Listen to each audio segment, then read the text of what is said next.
Our bodies are magnificent, bustling cities of cells, and like any city, they have borders that need defending. Most of the time, our skin does a splendid job of keeping unwanted visitors out. It is a tough, waterproof barrier, a fortress wall against a world teeming with microscopic invaders. But germs, those tiny organisms like bacteria and viruses, are endlessly resourceful. They are opportunistic lurkers, constantly searching for a way past our defenses. A small cut or a graze is like leaving a side gate unlocked. It is an open invitation for them to slip inside and begin their mischief. It really is quite remarkable how a breach so small can lead to so much internal commotion. Of course, it isn't just through breaks in our skin that these germs can gain entry. Think about the last time you had a common cold. You probably didn't have a cut on your nose. The germs responsible for colds are far more subtle. They travel through the air in tiny, invisible droplets when someone sneezes or coughs. We then breathe these droplets in, and the germs find a welcoming new home in the warm, moist lining of our nose and throat. Our mouths and eyes are also convenient entry points. Every time we touch a contaminated surface, like a door handle or a handrail, and then touch our face, we are essentially giving these germs a free taxi ride to their destination. Once inside, the germs find a paradise. Your body is warm, full of nutrients, and offers the perfect environment for them to do what they do best: multiply. A single bacterium can divide and become 2, then 4, then 8, and so on, with astonishing speed. In just a few hours, a lone invader can become a colossal army numbering in the millions. Viruses work a little differently, but are just as effective. They hijack our own cells, turning them into factories that churn out more and more viruses. It is a silent, microscopic takeover, and for a short while, we are completely unaware that this invasion is even happening deep within us. This initial stage is a bit like a covert operation. The germs are setting up their base camp, quietly growing their numbers before they launch a full-scale assault. They are not interested in paying rent or being good neighbors. Their sole purpose is to thrive at our expense.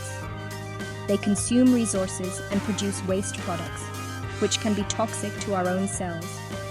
It is this growing colonization and the disruption it causes that will eventually trigger our body's incredibly sophisticated alarm system.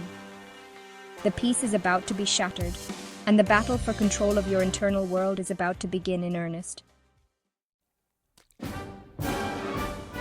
Long before you even feel a tickle in your throat or a slight ache in your muscles, your body knows something is wrong.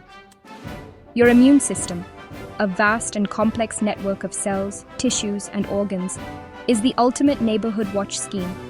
It has sentinels posted everywhere, constantly patrolling for anything that looks foreign or out of place. When these lookouts, which are specialized cells, first encounter the invading germs, they don't hesitate.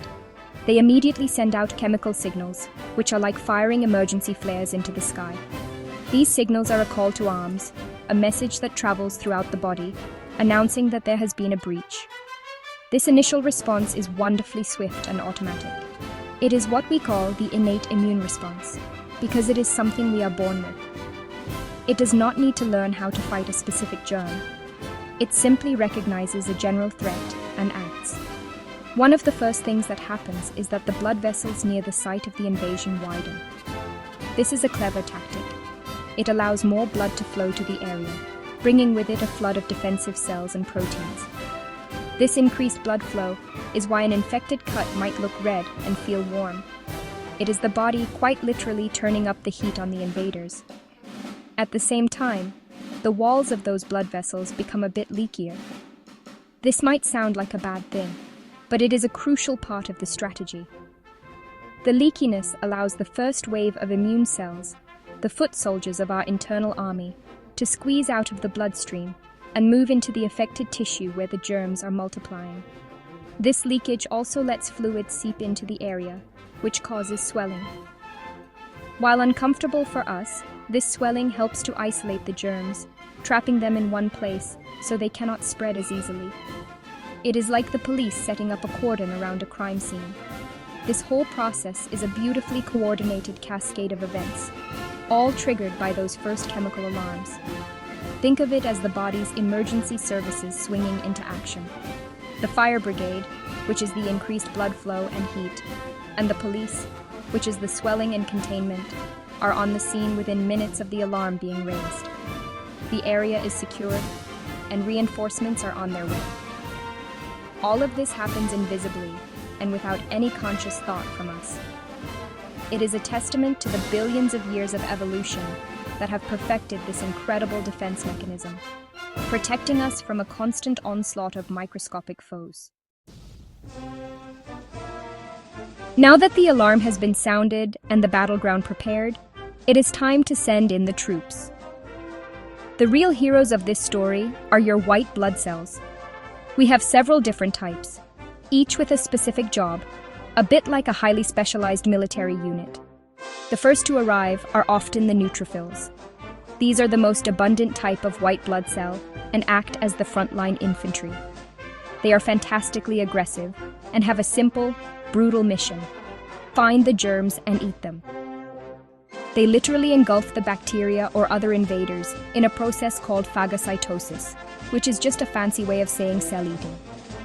These neutrophils are kamikaze warriors. Once they have devoured a few germs, they typically die, but in doing so, they release more chemicals that call even more white blood cells to the fight. This is why you sometimes get pus in an infected wound. It is largely a collection of dead neutrophils, cellular debris, and vanquished germs, the grim but satisfying evidence of a battle well fought. But neutrophils are not the only soldiers in this army. Other white blood cells, like macrophages, which means big eaters, arrive to help with the cleanup operation. They are larger, live longer, and can consume many more invaders than neutrophils. While the eater cells are busy with the direct combat, another more sophisticated branch of the immune system is preparing a more targeted attack. This is the adaptive immune system. It involves other types of white blood cells, namely lymphocytes, known as B cells and T cells. These are the intelligence officers and special forces of your body. When they encounter a germ, they do something quite extraordinary. They learn to recognize it. The B cells get to work producing special proteins called antibodies. These antibodies are like precision-guided missiles, designed to lock onto that specific type of germ and nothing else. Once released into the bloodstream, these antibodies swarm the invaders. They latch onto the germs, which does two things. Firstly, it neutralizes them, preventing them from entering our cells and causing more harm. Secondly, it tags them, making them much easier for the eater cells, like macrophages, to spot and destroy. The T cells, meanwhile, have their own set of skills. Some act as helper T cells, coordinating the entire attack and encouraging B cells to produce more antibodies. Others are killer T cells, which seek out and destroy our own body cells that have already been infected by viruses, sacrificing them for the greater good. As your white blood cells gain the upper hand, you start to feel the effects of the war raging inside you. A fever is a classic sign that your immune system is working hard. Your body intentionally raises its internal temperature because many germs find it difficult to reproduce in hotter conditions. It also seems to help our own immune cells work more quickly and effectively. So while a fever can make you feel dreadful, it is actually a helpful defensive strategy, a sign that your body is fighting back intelligently. The aches and pains you feel are also a side effect of the battle, caused by the chemical signals, called cytokines, that your immune cells release to communicate with each other. The physical symptoms are, in essence, the collateral damage of this internal conflict. The swelling, redness, and pain at the site of an infection are all direct results of the immune response, the increased blood flow, and the pressure from the fluid buildup. Feeling tired and run down is also perfectly normal. Your body is diverting a tremendous amount of energy to fuel its immune system, manufacturing millions of new white blood cells, producing countless antibodies, and raising your body temperature all require a huge amount of resources. This is why rest is so important when you are ill. It allows your body to focus all its energy on winning the fight.